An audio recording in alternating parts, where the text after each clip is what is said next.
우리 그리스도인이라고 하면 바람과 소원이 하나 있다고 한다면 믿음의 성장과 더불어 믿음의 성숙함을 이루는 일일 겁니다.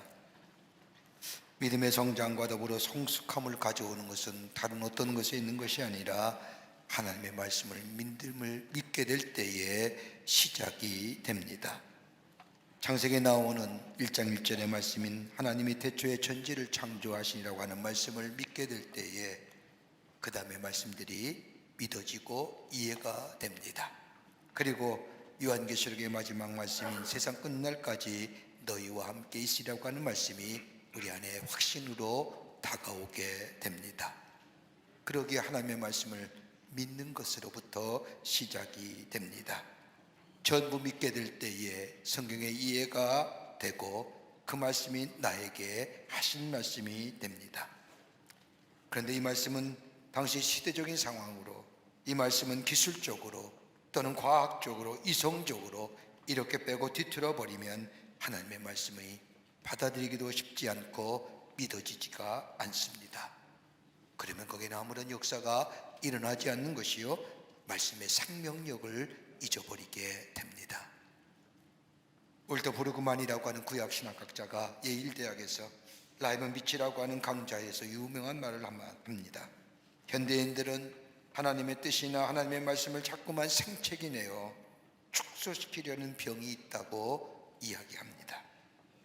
하나님의 말씀이 납득이 되든 아니되든 간에 하나님의 말씀으로 받아들이면 좋은데 자꾸 자신들이 가지고 있는 이성이나 경험을 가지고 하나님 말씀을 재단하거나 축소하는 것 때문에 믿음이 자라나지 않는다는 겁니다.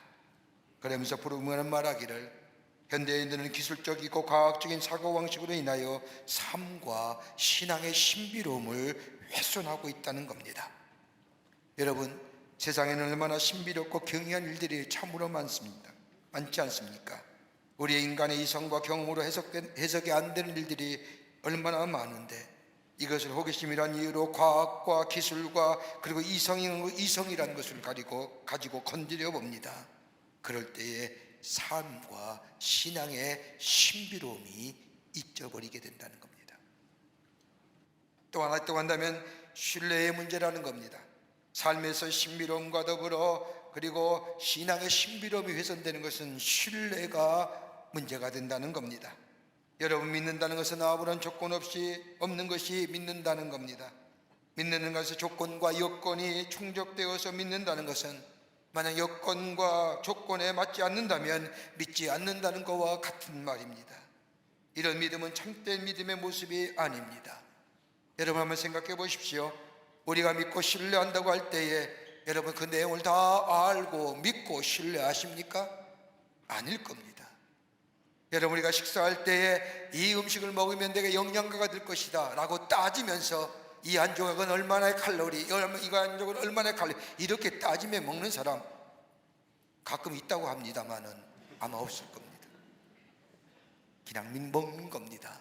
먹게 될 때 내 몸에 유익함이 줄 것이라고 하는 신뢰가 있기에 음식을 먹는 겁니다.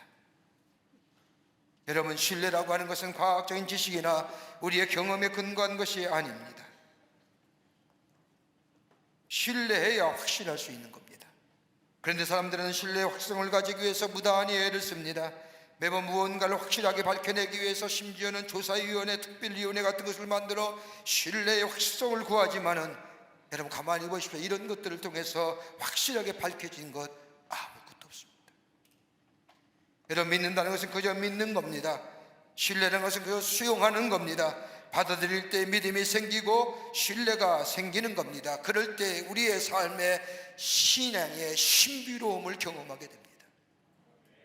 또 하나 있다고 한다면 우리의 삶과 신앙의 신비로움을 잃어버리는 이유는 우리의 삶 속과 우리의 신앙 속에 양적인 것만 추구하기 때문입니다. 여러분, 양적인 것만 추구하면 거기에 성과주의와 더불어 결과주의가 나오게 됩니다. 여기는 과학적이라는 것이 중요치가 않습니다. 내용은 상관없이 오직 결과만 가지려고 판단합니다.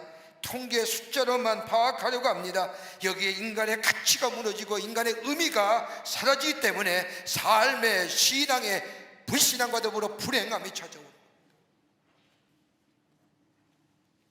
여러분, 우리가 읽은 이 본문의 말씀은 흔히 기독교적인 역사관이라고도 말하기도 하고 기독교적인 시간관이라고도 말합니다.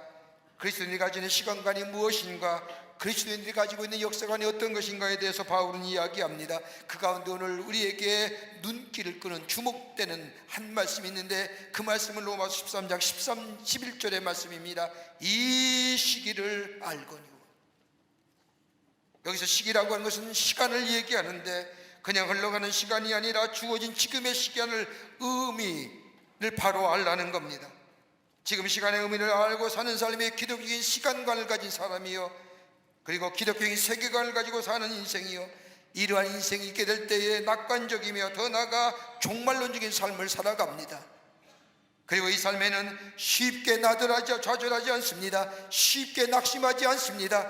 오늘이 마지막인 것처럼 살기에 최선의 삶을 경주하여 귀한 열매를 얻고 살아갑니다.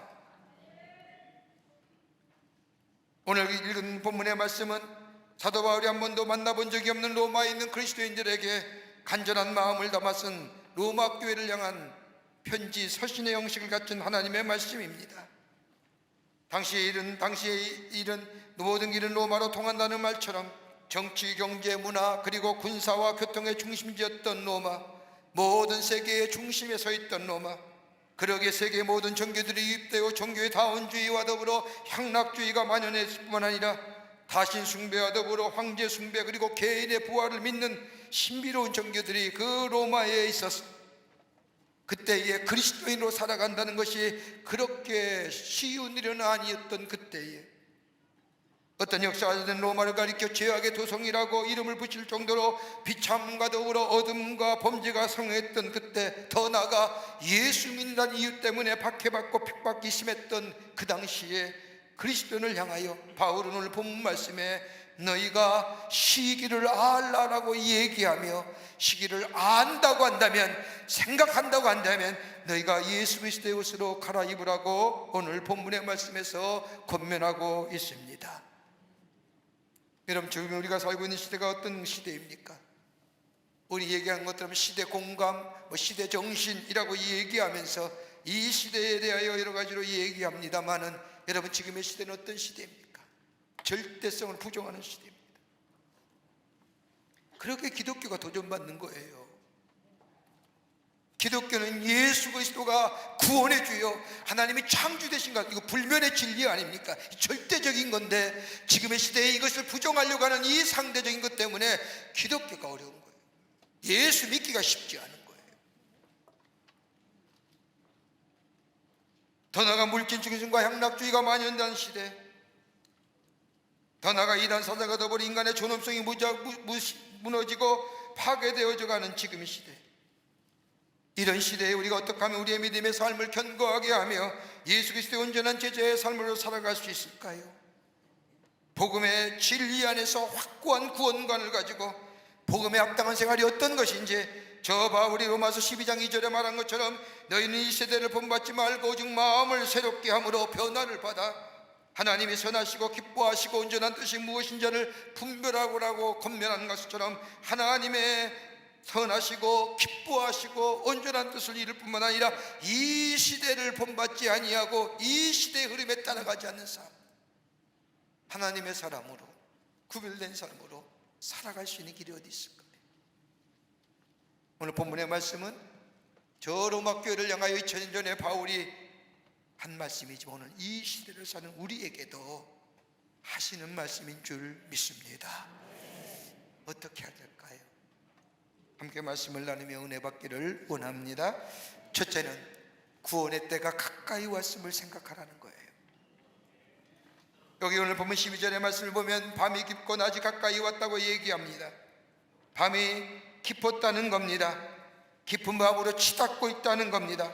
여러분, 한번 생각해 보십시오. 밤이 깊었다는 것은 아침이 가까이 왔음을 말하는 겁니다. 그냥 밤이 깊었다는 것으로 끝나는 것이 아니라 깊은 밤은 다가올 아침을 예고하고 있다는 겁니다. 밤이 깊었다는 것은 그만큼 아침이 가까이 왔음을 말하는 겁니다. 여러분, 대한민국 남자라면 누구나 다 군대를 갑니다. 군대에 가서 초병으로 보초됐을 때 한 번쯤은 다 경험했을 일입니다. 초저녁이면 빛이 없어도 좋은 환합니다. 아직도 빛의 기운이 남아있기 때문입니다. 그러다가 점점 빛의 기운이 사라져 어두워집니다. 그리고 늦은 밤 새벽 3, 4시경이면 보초를 쳐다보면 아주 캄캄해져 전혀 앞을 보지 못하며 별빛 하나 보이지 않습니다. 그런데 그렇게 어두웠다가 이윽고 어둠이 서서히 물러가고 저 멀리서 동쪽에서 밝은 빛이 떠오르는 것을 경험하게 됩니다. 그때의 환희, 그때의 신비로움, 어느새 우리 가운데 어둠은 사라지고 빛이 찾아오므로 어둠이 사라지고 환해지는 그 역사, 바울은 그 얘기하는 겁니다. 밤이 깊었느냐? 그러면 아침에 밝은 빛이 다가옴을, 가까이 왔음을 생각하라는 겁니다. 여러분, 기독교가 말하는 구원은 어떤 것일까요?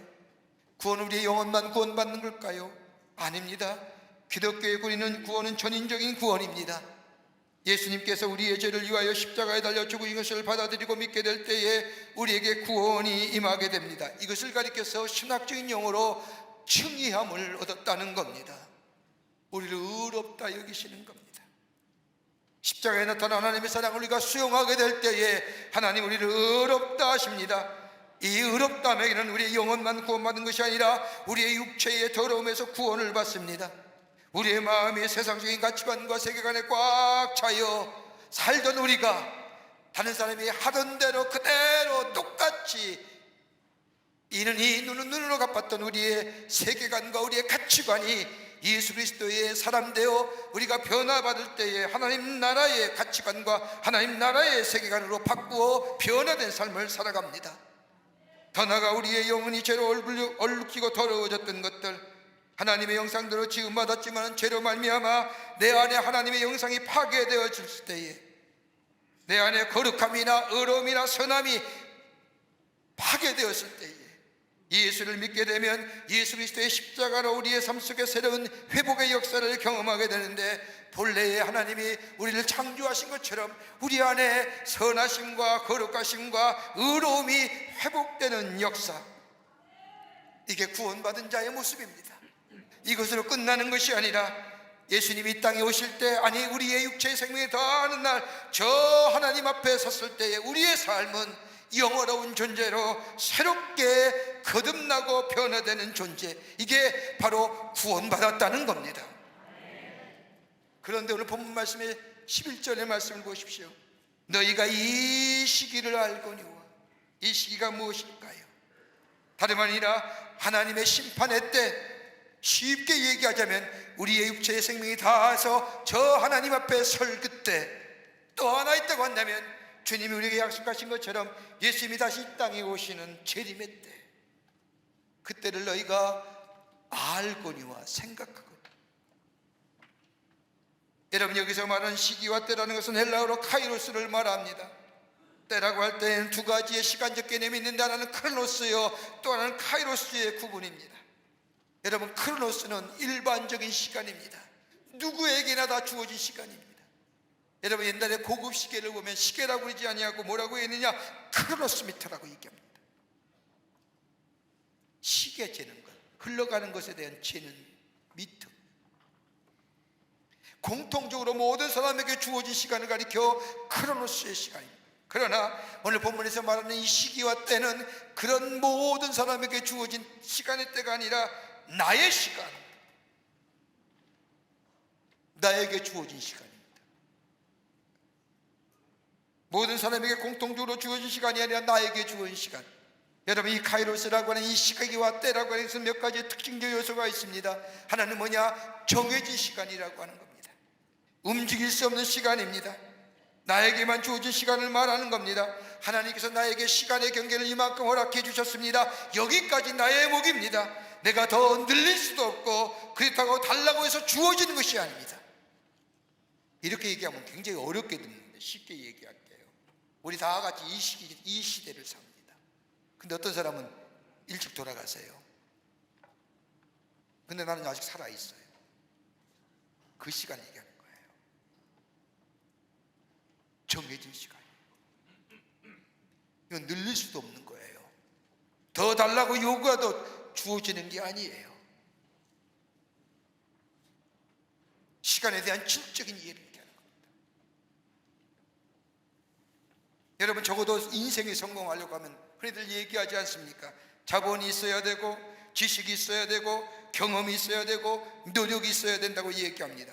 그런데 여러분, 지식과 경험과 자본과 노력 한 가지 더 있다면 뭘까요? 시간이에요. 내게 주어진 시간이 있어야지. 그러기에 카이로스는 정해진 시간이에요. 또 하나 이 카이로스의 시간에 트여 있다고 한다면 현재성입니다. 언제나 현재형입니다. 지나간 과거도 아니요 다가올 미래도 아닙니다. 여러분, 시간을 가만히 시간에 대한 해석을 보면 여러 가지 많은 해석이 있습니다. 여러분, 하나가 뭘까요? 다름이 아니라 시간을 순환적인 것으로, 순환적인 이해로 시간을 생각하는 사람이 있습니다. 시간 하나의 원으로 생각합니다. 동그란 원과 같기에 돌고 도는 것이라고 생각하는 사람이 있습니다. 가만히 있으면 돌고 돌다가 제자리에 온다고 생각하는 겁니다. 마치 봄이 지나면 가을이, 여름이 오고, 여름이 지나면 가을이 오고, 가을이 지나면 겨울이 오고, 겨울이 지나면 또다시 봄이 오는 것처럼 돌고 돌면 제자리에 온다고 하는 이 순환적인 시간 개념, 여기서 뭐가 나오느냐? 윤회설이 나옵니다. 그런가 하면 또 하나의 시간의 이해가 있으면 직선적인 것으로 이해하는 겁니다. 시간을 직선적으로 이해하는 겁니다. 시작이 있으면 끝이 있습니다. 되돌아갈 수 없는 겁니다. 이 직선적인 시간의 개념은 헬라 사람들이 가졌던 시간의 개념입니다. 또 하나의 시간의 이해가 있다고 한다면 나선형으로 이해하는 겁니다. 시간은 돌고 돌다가 어떤 순간에 방향으로 날아가 버린다는 겁니다. 여러분, 우리 분명히 알아야 됩니다. 시간은 그런 게 아닙니다. 성경에 말하는 시간은 다분히 직선적인 개념입니다. 창조가 있으면 심판이 있고, 시작이 있으면 끝이 있다는 겁니다. 그런데 오늘 바울이 말하는 이 시기, 그 다음에 나오는 때라고 하는 것은 이런 시간의 직선적인 개념과를 넘어서서 또 다른 개념의 시간을 얘기합니다. 일반적인 시간, 카이로스 시간은 나로부터 시작되는 시간이 아닌, 이 바울이 말하는 이 시기와 때는 예수 그리스도가 이 땅에 오시는 재림의 날, 더 나아가 내 육체의 생명이 끝나 하나님 앞에 서는 그 심판의 날, 그날을 생각하고 그날을 잊지 말라는 겁니다. 거기서부터 시간의 출발점을 삼으라는 겁니다. 제가 생각해도 좀 어려운 것 같습니다만 쉽게 얘기할게요. 내가 지금 살아가는 시간이 앞으로 남은 것에 종점을 향해 나가는 게 아니라 주님이 이 땅에 오실 거 아닙니까? 주님이 이 땅에 오신 어제보다 오늘이 더 가까워졌잖아요. 이래도 이해 못 하시는군요. 자, 우리가 죽어요. 분명히 죽어요. 누구나 예외 없습니다. 근데 이 죽는 심판의 날이, 죽으면 이 하나님 앞에 심판단에 설 때인데, 여러분, 그 심판의 시간이 어제보다는 오늘이 가까워졌잖아요. 나는 예외예요? 그 말씀하는 거예요. 그때를 기억하는 거예요. 지금서부터 다가올, 앞으로 있을 미래를 얘기하는 것이 아니라, 예, 주님께서 우리에게 약속하신 것처럼 그 주님이 언제 오실지 모르지만은 분명히 우리 가운데 오실 터인데, 그리고 우리의 육체의 생명이 다하는 날 분명히 우리는 저 하나님 앞에 서서 심판대 앞에서 하나님의 얼굴을 볼 때일 텐데, 그날이 우리에게 가까이 오고 있음을, 가까이 왔음을 잊지 말고 생각해야 하는 거예요. 그리고 거기서부터 시간의 출발점을 삼으라는 거예요.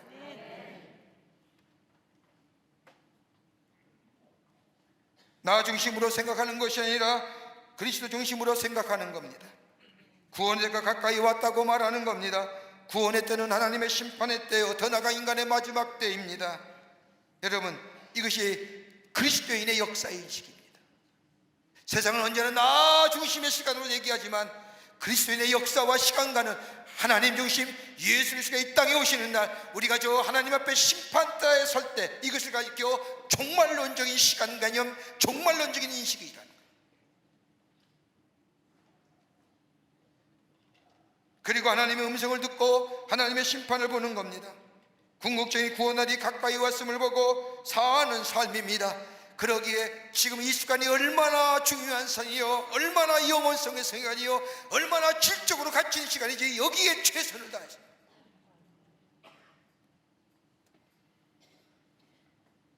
구원을 보는 겁니다. 구원을 의식하는 겁니다.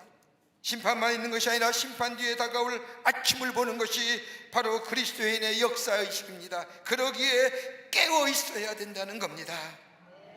밤이 깊으면 깊을수록 구원의 때가 가까이 왔음을 생각하며 깨어 있는 자, 하나님의 말씀을 가까이 하며 주의 말씀에 따라 사는 삶이며 주님이 내 삶의 주인 되심을 고백하며 주님과 함께 매일매일 내 삶 속에 고백하며 살아가는 인생, 이게 바로 깨어있는 생이요. 여러분, 이럴 때에 주님이 다시 오시는 날, 내 인생의 마지막에 저 하나님 앞에 심판대에 서는 날, 이게 결코 두렵지 아니하고, 왜요?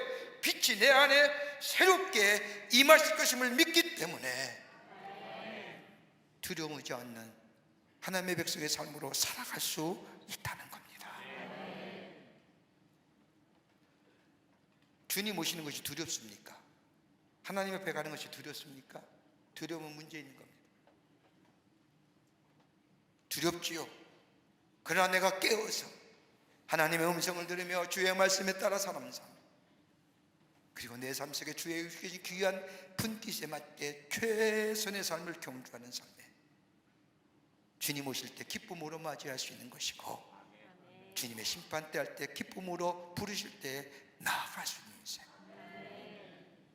그거 기억하며 살아요.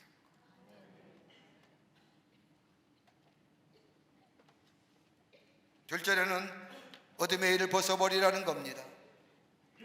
오늘 12절의 말씀을 보면 사도 바울이 말하기를 구원의 때가 가까이 왔기에 우리가 어둠의 일을 벗어버리고 라고 말하면서 13절에 와서는 구체적으로 어둠의 일이 어떤 것인가를 얘기합니다. 방탕과 술 취하지 말며 음란과 호색하지 말며 쟁투와 시기하지 말며. 어둠에 속한 자의 삶의 모습이 방탕과 술 취함과 음란과 호색과 쟁투와 시기라는 겁니다. 여기서 벗어나라는 거예요. 여러분, 우리 주변에 보십시오. 얼마나 많은 사람들이 많은 어둠의 일들이 일어나고 있는지요. 방탕과 술 취함. 여러분, 뉴스를 보니까 소주값이 올랐다고 난리래요. 그래서 깜짝 놀랐어요. 소주값이 올랐는데 왜 난리칠까? 역으로 생각하면 그만큼 술 먹는 분들이 많다는 거죠. 술 취하지 말라는 거예요. 음란과 호색, 여러분 우리 주변에 얼마나 선정적인 것들이 난무합니까? 쟁투와 시기, 싸우기에 바쁘지요. 용서와 용납이나 자비와 긍휼은 우리가 먼 단어가 된 지 이미 오래입니다. 조금만 좋은 일에도 신문에 크게 나면서 대단한 일인 것처럼 우리 주변에 얼마나 시기함이 넘쳐납니까? 다른 사람이 잘 되는 것 죽어도 못 보지 않습니까? 끌어내려야만이, 댓글이라도 달아야만이 만족을 누리며 사는 이 지금의 세상, 이 어둠의 것들을 벗어버리라는 거예요. 여기서 어둠이라는 것은 헬라어로 디아노니아라고 얘기하는데, 이 말은 여러분 지적인 어둠이에요. 그러니까 여기서 어둠이라는 것은요, 지적인 어둠이에요. 지성의 결여예요. 여러분, 우리가 오늘 지성이라고 한다면 습된 지식에 대하여 제대로 활용할 수 있는 사람, 삶에 적응하며 사는 사람을 지성인이라고 얘기하지 않습니까? 그런데 여기에 말하는, 여기에 방탕과 술취함과 음란과 호색과 쟁투와 시기는 뭐예요? 어둠이에요. 지적인 결여예요. 총명의 결여예요. 지적인 총명함이 사라졌다는 겁니다. 우리 주변에 가만히 보면 많이 배운 사람입니다. 다른 사람이 그를 평가하기에 똑똑한 사람이요, 유능한 사람이요 라고 평가합니다. 그런데 그의 삶의 내면을 가만히 쳐다보면 유치하기가 그지없지 않습니까? 자기 딴에는 엄청이나 똑똑한 것처럼 생각하는데 일하는 것이나 결정한 것을 보면 어리석어 보이기가 이루 말할 수가 없습니다. 왜요? 총명이 그려졌기 때문에. 아는 것 같은데 무지합니다. 배웠는데 지성이 결여되어 있고 배웠는데 총명함이 사라졌습니다. 지성이 결여되고 총명함이 사라지니 윤리와 도덕이 사라진 겁니다. 그래서 여기에 성경에 어둠의 것들을 벗어버리는 것, 방탕과 숨취함과 음란과 어색과 쟁투와 시기, 지적인 결여에 의해서 어둠 때문에 어둠의 결과는 우리로 하여금 도덕적인 절대 기준, 윤리의 절대 기준을 사라지게 합니다. 여러분, 참된 진리가 어딜까요? 진리는 변함이 없어야 됩니다. 여러분, 인간의 논리와 이성은 그야 길어야 일색입니다. 그러나 변하지 않는 진리, 모든 사람에게 적용될 수 있는 진리, 다름이 아니라 그것은 하나님의 말씀입니다. 하나님의 말씀, 진리와 절대 기준이 사라지게 될 때에 우리에게 뭐예요? 도덕적인 무지, 윤리적인 무지, 지식의 결여, 총명의 결여를 가져야 되고 어둠에 속한 일을 하게 된다는 겁니다.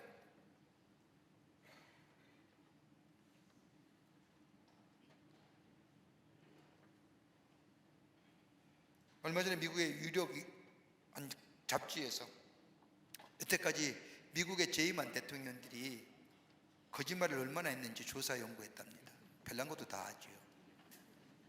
근데 가만히 조사해 봤더니 역대 미국 대통령들이 평균 12번 하루에 거짓말 한답니다. 여러분, 지도자의 가장 큰 덕목이 뭘까요? 진실이에요. 진실이 결여되면 지도자 못 돼요.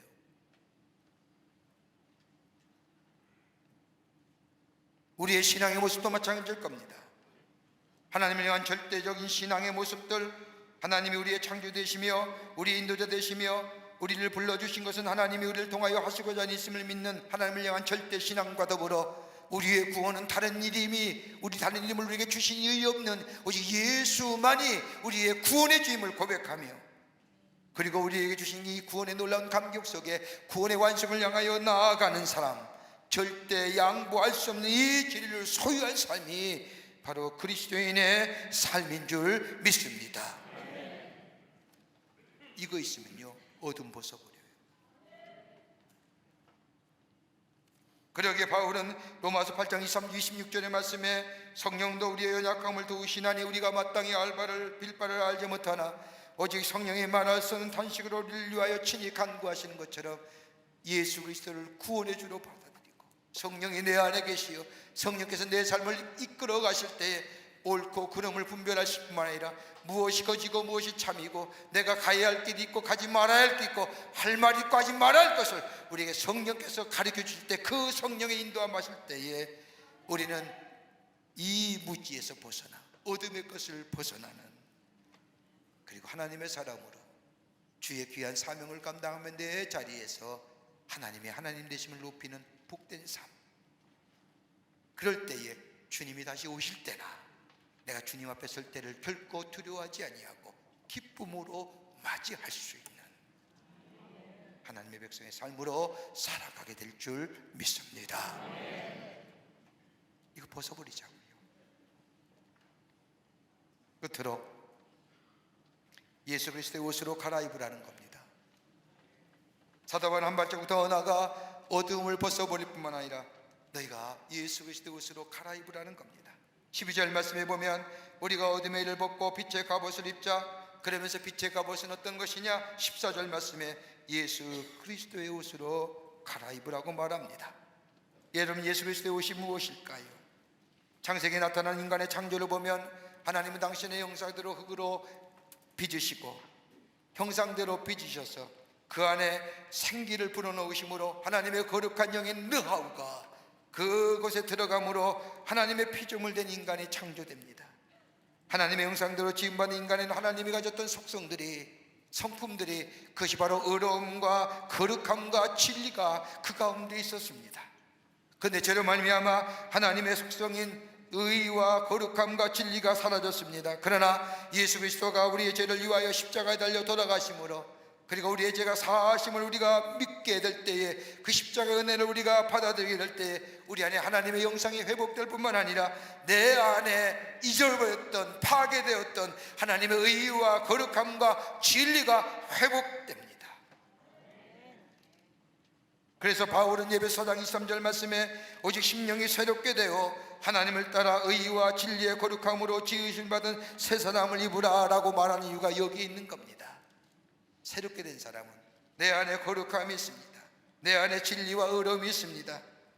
그러기에 여기서 그리스도의 옷으로 새롭게 갈아입는다는 것은 이 거룩함과 진리와 의 안에서 하나님의 말씀으로 새로워진 삶, 다른 말로 내 삶 속에 그 삶의 모습이 드러내야 된다는 겁니다. 뭐로요? 거룩함으로. 거룩함으로요. 거룩하다고 하면 부담스럽게 생각하는데, 여러분 흔히들 그리스도인들이 거룩하라고 하는 말씀을 들으면 행하기 힘들고 어려운 것으로 생각하지만, 여러분 거룩이란 히브리 단어를 보면 카도시라고 얘기하는데, 구별된 삶, 분리된 삶. 뭐와 구별된 삶이면 세상과 구별된. 내가 예수 믿기 전에는 하나님 나라의 저 세상의 가치관으로, 세상의 것들로, 세계관으로 살았습니다. 다른 사람과 똑같이 살았습니다. 전혀 죄라고 느끼지 않았습니다. 당연한 것으로 얘기했습니다. 다른 사람을 향하여 시기와 질투하는 것, 다른 사람이 잘못되기를 원하는 것, 다른 사람이 속이게 나도 속인다는 것, 세상의 가치와 세상의 방법대로 살아야 하지 말 것을 살았습니다. 그러나 내가 예수 믿어서 내 생각이 바뀌었습니다. 달라졌습니다. 그러면 구별되게 사는 거예요. 분리되어 사는 거예요. 다른 사람의 눈엔 누, 이에는 이라고 하지만 예수님 말씀한 것처럼 오리를 가지 않으면 십리를 가고 왼뼘을 대면 오른뼘까지 될 수 있는 하나님의 나라와 의를 구하는 삶, 하나님이 영화롭게 되며 하나님이 존귀한 자로 세움받는 것, 내 삶 속에 그것을 이루어, 이게 거룩이에요. 그러기에 우리 하나님께서 내가 거룩하니 너희도 거룩할지라고 말씀하신 거예요. 내 삶 속에 구별되고 분리된 삶을 통하여 하나님이 어떤 분인가를 내 삶 속에 드러내는 삶이 그리스도인의 삶이라는 거예요.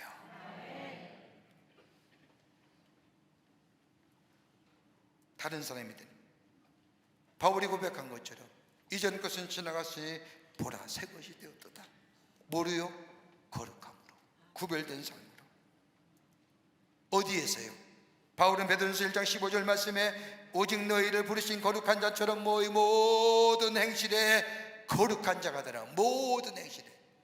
영어의 표현을 보면 좀 쉽게 표현합니다. Every circumstance입니다.